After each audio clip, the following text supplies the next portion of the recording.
Question number 9th, जैसे हमने 8th question करा है वैसे ही हम इसको करेंगे।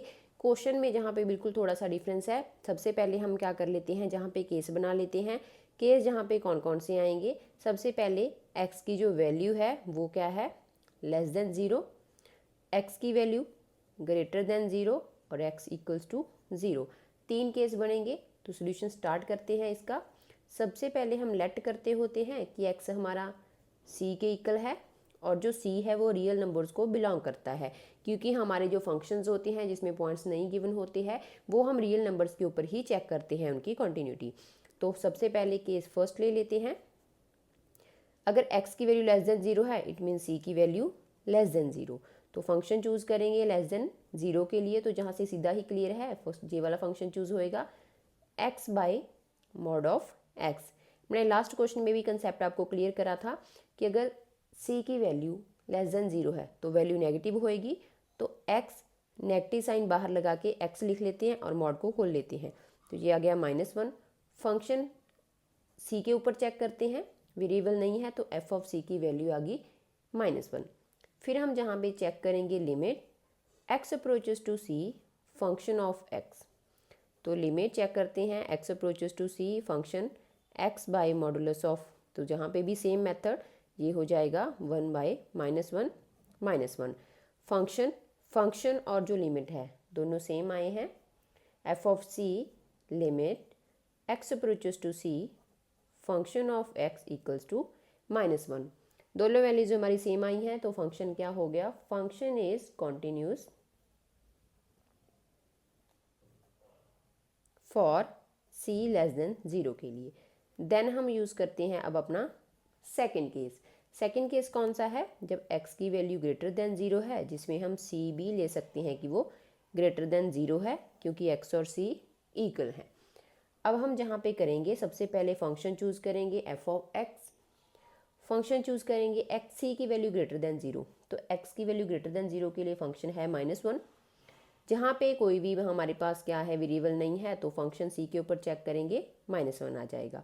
अब चेक करते हैं limit x approaches to c function of x किसके इक्वल आएगा, limit x approaches to c function हमारा क्या है -1, तो ये आ गया -1। दोनों वैल्यूज़ फिर से सेम आई हैं, तो फंक्शन ऑफ c और limit x approaches to c function of x equal आगे हैं। तो जहाँ पे लिख सकते हैं कि हमारा फंक्शन क्या है, function is continuous for c greater than 0। अब चूज़ करते हैं हमारा थर्ड केस, x की वैल्यू इक्वल्स टू 0, तो c भी इक्वल्स टू 0 हो जाएगा। फंक्शन चूज़ करेंगे x greater than equals to 0 है, तो ये वाला फंक्शन चूज़ कर लिया। अब हम क्या करेंगे, जहाँ पे f ऑफ c के लिए चेक करेंगे, तो f ऑफ c हमारा 0 है, तो अब हम क्या करेंगे, इसको चेक करेंगे 0 के ऊपर। तो f ऑफ 0 की वैल्यू -1 है, क्योंकि वेरिएबल नहीं है। अब हम लिमिट चेक करेंगे। अब हमें पता है कि अगर 0 है, 0 को लेफ्ट हैंड साइड से भी लिमिट नंबर अप्रोच करेगा और राइट हैंड साइड से भी। तो पहले LHL के लिए चेक कर लेते हैं, limit x approaches to 0 negative function of x।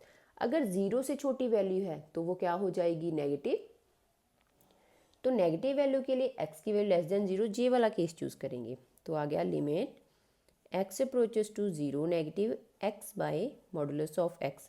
इसकी वैल्यू मैंने जहाँ पे भी फाइंड करके बताई थी, तो ये आ जाएगा x, तो ये हो गया -1। यहाँ पे लिख देते हैं, ये हो गया -1।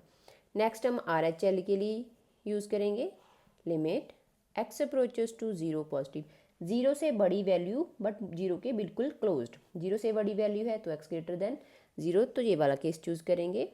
Function of x limit x approaches to किसको अप्रोच कर रहा है, 0 पॉजिटिव को, और जहाँ पे आ जाएगा -1। तो जहाँ पे वेरिएबल नहीं है तो -1 आ गया। अब हम देख सकते हैं 0 LHL RHL तीनों सेम आए हैं, तो f ऑफ 0 LHL और RHL इक्वल आए हैं। ये सभी इक्वल आए हैं, तो function is continuous. Function is continuous for every r c equals to 0।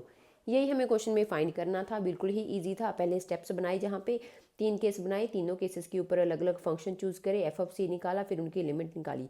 अगर फंक्शन ऑफ सी और लिमिट इक्वल आ जाते हैं तो हमारा फंक्शन कॉन्टिन्यूस है। सेकंड केस में सी ग्रेटर देन 0 वाला केस लिया, फंक्शन चूज़ करा ग्रेटर देन के लिए कौन सा होएगा, लिमिट निकाली, फंक्शन कॉन्टिन्यूस आ गया। थर्ड केस के लिए एक्स की वैल्यू 0 थी तो सी की वैल्यू 0 होगी, फंक्शन चूज़ कर लिया। लिमिट के लिए हमें पता है लिमिट जहाँ पे ब्रेक होगी, क्योंकि एक्स 0 के इक्वल है, तो लेफ्ट हैंड साइड से भी लिमिट अप्रोच कर सकती है, राइट से भी, तो दोनों लिमिट लगा दी, तीनों के आंसर सेम आए हैं तो फंक्शन कॉन्टिन्यूस हो गया। यही हमें क्वेश्चन में फाइंड करना था।